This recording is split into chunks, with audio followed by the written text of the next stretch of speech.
Television থেকে আমি আরিফ ফাহাদ আকাশ। তো চলে এসেছি সেই নেতার বাড়িতে ইলেকশন জেতার পরে। তো তার বাড়ির সামনে অনেক ভিড়। চলুন একটি কর্মীর সাথে কথা বলি। ভাই, এখানে আপনি কি করছেন? আমাদের নেতা ইলেকশনে জিতেছে, হ্যাঁ, তাই আমরা তাকে ঝাড়ু দিয়ে বরণ করে নিতে এসেছি। জি, আপনারা কতক্ষণ অপেক্ষা করবেন সেই নেতার জন্য? আমাদের নেতা চলে আসছে। নেতাজির আগমন, শুভেচ্ছায় স্বাগতম, নেতাজির আগমন, শুভেচ্ছায় স্বাগতম, নেতাজির আগমন। শুভেচ্ছায় স্বাগতম।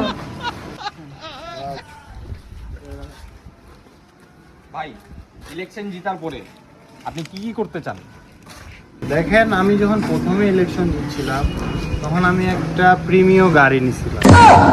যখন দ্বিতীয় ইলেকশন জিতি তখন একটা CHR নিছিলাম। তৃতীয় ইলেকশন নেওয়ার পরে জেতার পরে কি আপনি মার্সিডিজ নেবেন?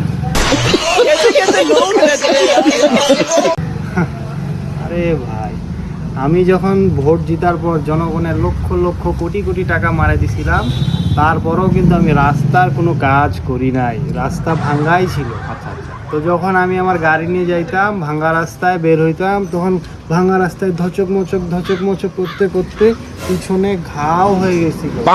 তাহলে আপনি কি করবেন? কি করতে চাচ্ছেন আপনি?